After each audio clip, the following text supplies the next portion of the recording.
5. Phenomena of Mediomania. In the year 1772, a certain parishioner of Saint Mande, named Loiseau, being at church, believed that he saw an extraordinary person kneeling close by him. This was a very swarthy man, whose only garment was a pair of coarse worsted drawers. His beard was long, his hair woolly, and about his neck there was a ruddy circular scar. He carried a book, having the following inscription emblazoned in golden letters: Ecce Agnus Dei. Loiseau observed with astonishment that no one but himself seemed aware of this strange presence, but he finished his devotions and returned home, where the same personage was awaiting him. He drew nearer to ask who he was and what might his business be, when the fantastic visitor vanished. Loiseau retired to bed in a fever and unable to sleep. The same night he found his room illuminated suddenly by a ruddy glow. He sprang up in bed, believing that the place was on fire, and then on a table in the very center of the room he saw a gold plate, wherein the head of his visitor was swimming in blood, encompassed by a red nimbus. The eyes rolled terribly, the mouth opened, a strange and hissing voice said, "I await the heads of kings, the heads of the courtesans of kings. I await Herod and Herodias." The nimbus faded, and the sick man saw no more. Some days after he had recovered sufficiently to resume his usual occupations, as he was crossing the Place Louis XV, and Loiseau, without looking, threw a coin into his hat. "Thank you," said the recipient. "It is a king's head, but here," and he pointed towards the middle place of the thoroughfare, "there will fall another, and it is that for which I am waiting." Loiseau looked with astonishment towards the speaker, and uttered a cry when he recognized the strange figure of his vision. "Be silent," said the mendicant. "They will take you for a fool, as no one but yourself can see me.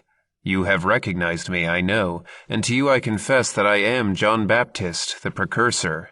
I am here to predict the punishment which will befall the successors of Herod and the heirs of Caiaphas.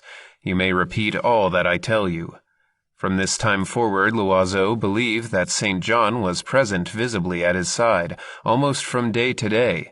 The vision spoke to him long and frequently on the woes which would befall France and the Church. Loiseau related his vision to several persons who were not only impressed but became seers on their own part. They formed among themselves a mystical society which met in great secrecy. It was their custom to sit in a circle holding hands and awaiting communications in silence. This might continue for hours, and then the figure of the Baptist would appear in the midst of them. They fell concurrently or successively into the magnetic sleep, and saw passing before their eyes the future scenes of the Revolution, with the restoration which would come thereafter. The spiritual director of this sect or circle was a monk named Dom Gerle, who became also their leader on the death of Loiseau in 1788. At the epoch of the Revolution, however, having been won over by Republican enthusiasm, Dom Gerle was expelled by the other members, acting on the inspirations of their chief somnambulist, who was known as Sister Françoise André. He had a somnambulist of his own, and in a Parisian garret he followed what was then the new craft of a mesmerist. The seeress in question was an old and nearly blind woman named Catherine Théot.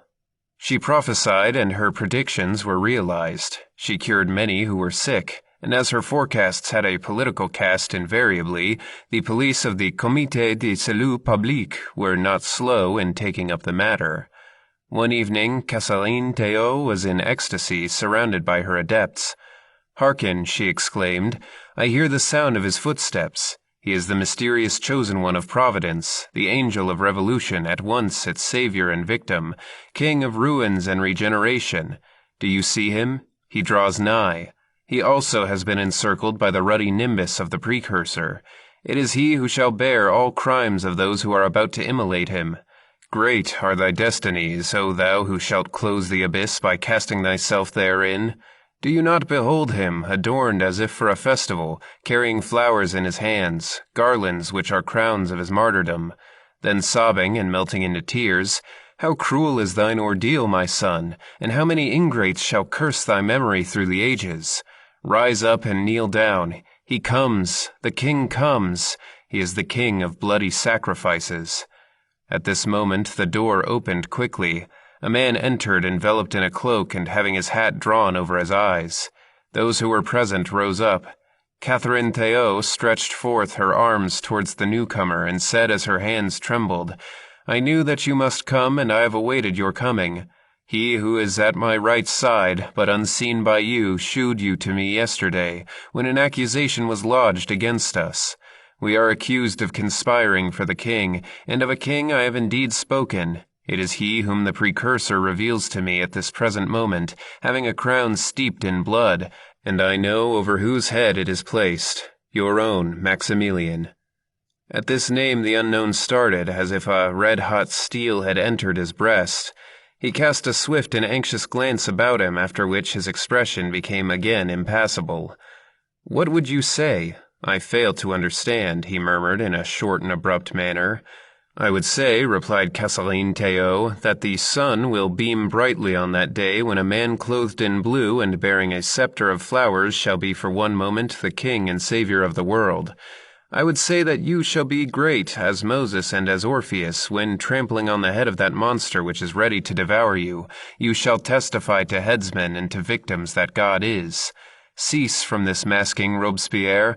Shew us rather without paling that valiant head which God is about to cast in the empty scale of his balance. The head of Louis XVI is heavy, and yours can only be its counterpoise." "Do you threaten?" asked Robespierre coldly, letting his cloak fall. "Do you think by this juggling to startle my patriotism and influence my conscience? Do you hope by fanatical measures and old wives' fables to surprise my resolves as you have played the spy on my proceedings? You have looked for me, it would seem, and woe to you because you have looked, since you compel the curiosity-seeker, the anonymous visitor and observer, to be Maximilian Robespierre, representative of the people.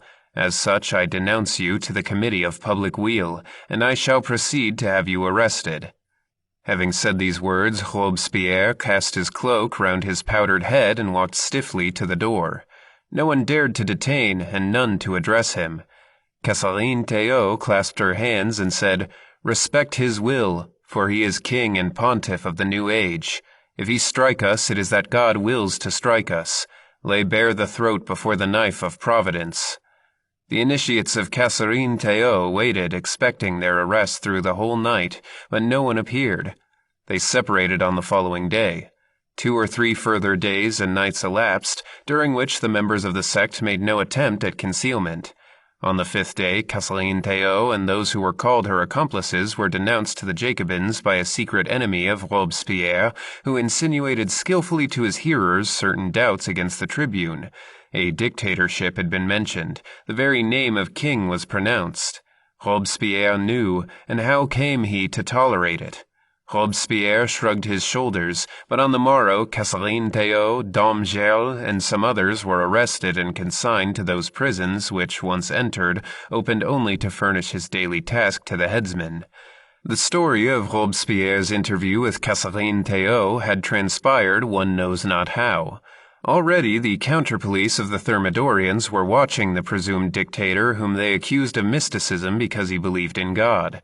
Robespierre, notwithstanding, was neither the friend nor enemy of the sect of New Johannitites.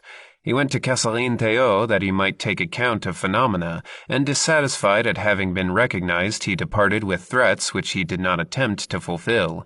Those who converted the conventicle of the old monk and ecstatic into a sect of conspiracy hoped to derive from the proceeding a doubt or an opportunity for ridicule attaching to the reputation of the incorruptible Maximilian. The prophecy of Catherine Théot was fulfilled by the inauguration of the worship of the Supreme Being and the swift reaction of Thermidor. During this time, the sect which had gathered about Sister André, whose revelations were recorded by a Sieur Ducy, continued their visions and miracles. The fixed notion which they cherished was to preserve the legitimacy by the future reign of Louis XVII. Times out of number they saved in dream the poor little orphan of the temple, and believed also that they had saved him literally. Old prophecies promised the throne of the lilies to a young man who had been once a captive. So Bridget, St. Hildegard, Bernard Tollard, Lichtenberger, all foretold a miraculous restoration after great disasters. The Neo-Johannites were the interpreters and multipliers of these forecasts. A Louis XVII never failed them. They had 7 or 8 in succession, all perfectly authentic and not less perfectly preserved. It is to the influence of this sect that we owe at a later period the revelations of the peasant Martin de Gallardon and the prodigies of Vintress. In this magnetic circle, as in the assemblies of Quakers or Shakers of Great Britain, enthusiasm proved contagious and was propagated from one to another. After the death of Sister André, second sight and the gift of prophecy devolved upon a certain Legros, who was at Charenton when Martin was incarcerated provisionally therein. He recognized a brother in the Beauceron peasant whom he had never seen. All these partisans, by force of willing Louis XVII, created him in a certain sense. That is to say, they worked such efficacious hallucinations that mediums were made in the image and likeness of the magnetic type, and believing themselves to be literally the royal child escaped from the temple, they attracted all the reflections of this gentle and frail victim so that they even remembered circumstances known only to the family of Louis XVI. This phenomenon, however incredible it may appear, is neither impossible nor unheard of. Paracelsus states that if by an extraordinary effort of will one can picture oneself as another person, one would know thereby and forthwith the inmost thought of that person, and would attract his most secret memories. Often, after a conversation which has placed us in thought affinity with a companion in conversation, we dream reminiscences of his private life. Among the simulators of Louis XVII, we must therefore recognize some who were not impostors, but hallucinated beings, and among these last is the Swiss who is named Naundorf, a visionary like Swedenborg, one indeed so contagious in his conviction that old servants of the royal family have recognized him and cast themselves weeping at his feet. He bore the particular signs and scars of Louis XVII. He recounted his infancy with a startling appearance of truth, and entered into minute details which are decisive for private remembrances. His very features would have been those of the orphan of Louis XVI had he really lived. One thing only in fine was waiting for the pretender to have been Louis XVII truly, and that is not to have been Naundorf. Such was the contagious magnetic power of this deluded person that even his death did not undeceive any of the believers in his reign to come.